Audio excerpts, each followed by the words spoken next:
Just over 1 week into Donald Trump's war in Iran, here's where things stand. 8 U.S. service members have died. The White House did not rule out a draft. We face what the Wall Street Journal calls the worst energy crisis since the 1970s, and the Iranian regime has replaced one brutal dictator with that brutal dictator's son.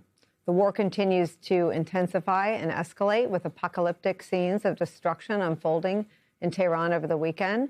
So far across the Middle East, almost 2,000 people have been killed, including at least 260 children. The Pentagon announced the loss of a 7th service member over the weekend in an attack in Saudi Arabia. He was identified earlier today as 26-year-old Sergeant Benjamin Pennington. He was from Kentucky. An 8th in Kuwait died in a non-combat medical emergency. He was identified as 46-year-old Major Sorfly Davies from New York.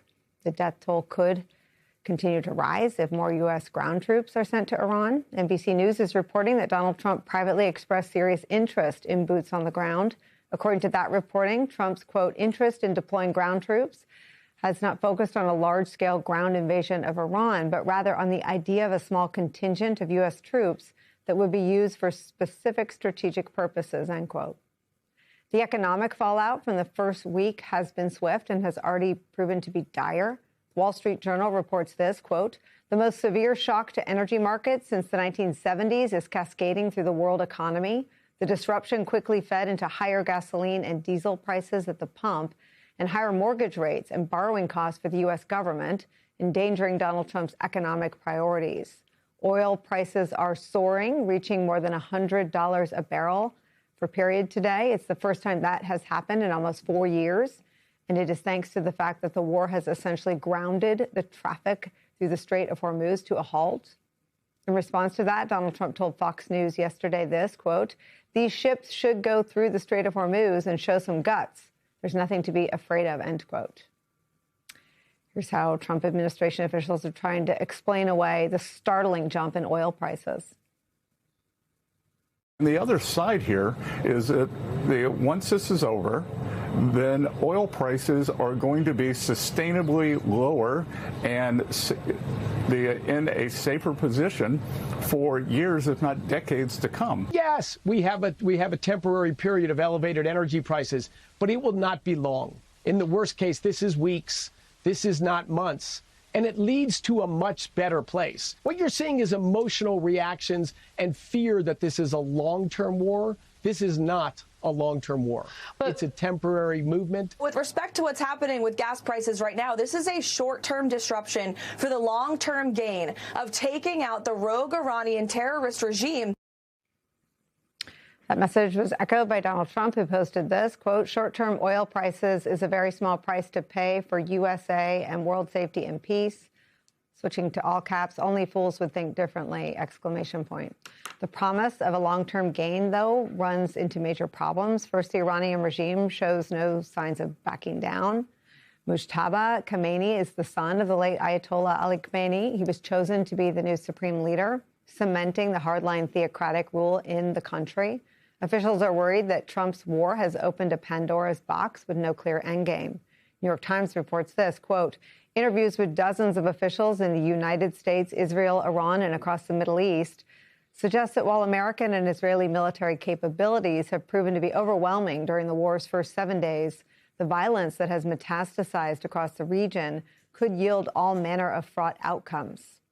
That is where we start today with some of our favorite reporters and friends. New York Times diplomatic correspondent Michael Crowley's here. Also joining us, former director of the CIA. Our senior national security and intelligence analyst, John Brennan, is back. And with me at the table, executive editor and New York bureau chief for The Economist, Charlotte Howard, is here.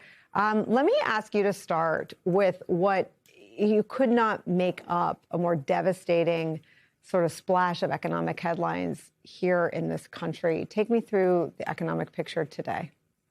Well, in the past few days, you've had, as you say, a pretty grim picture emerge, both with a jobs report that was much worse than people expected, a loss of 92,000 jobs in February, and then this startling continued rise in the oil price over the weekend.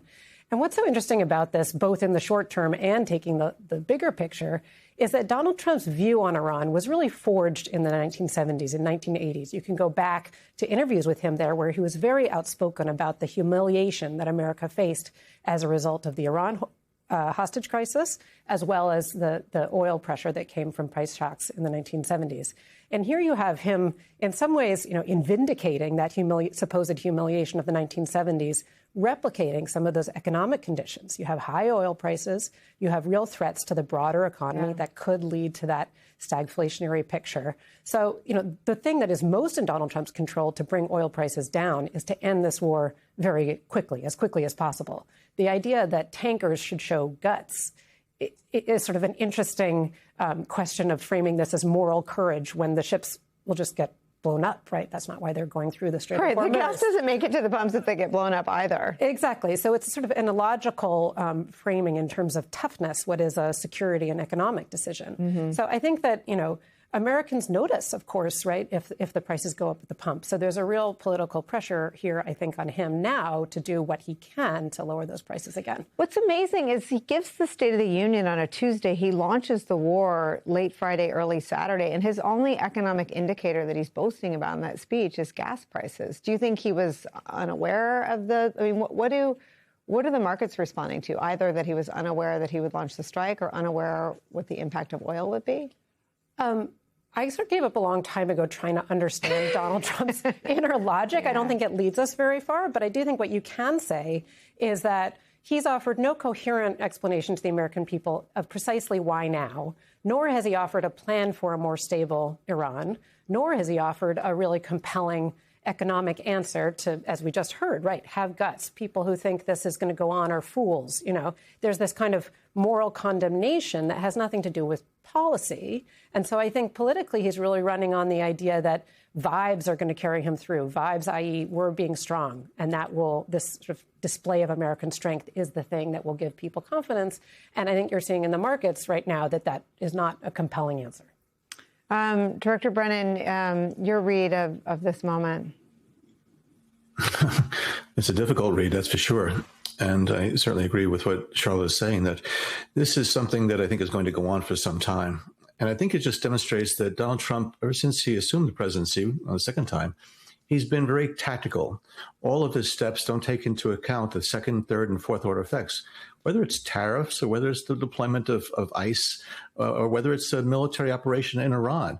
I think he just looks, what's my next move? And he doesn't think about, and obviously he doesn't take into account then the intelligence assessment that was given to him and to the other seniors that the military operation was unlikely to topple the regime. And so I think he's trying to figure out exactly the next steps. He's not ruling anything out because he very well may decide to put U.S. troops on the ground to carry out some type of operation. But these are the things that should have been thought about through before the operation took place.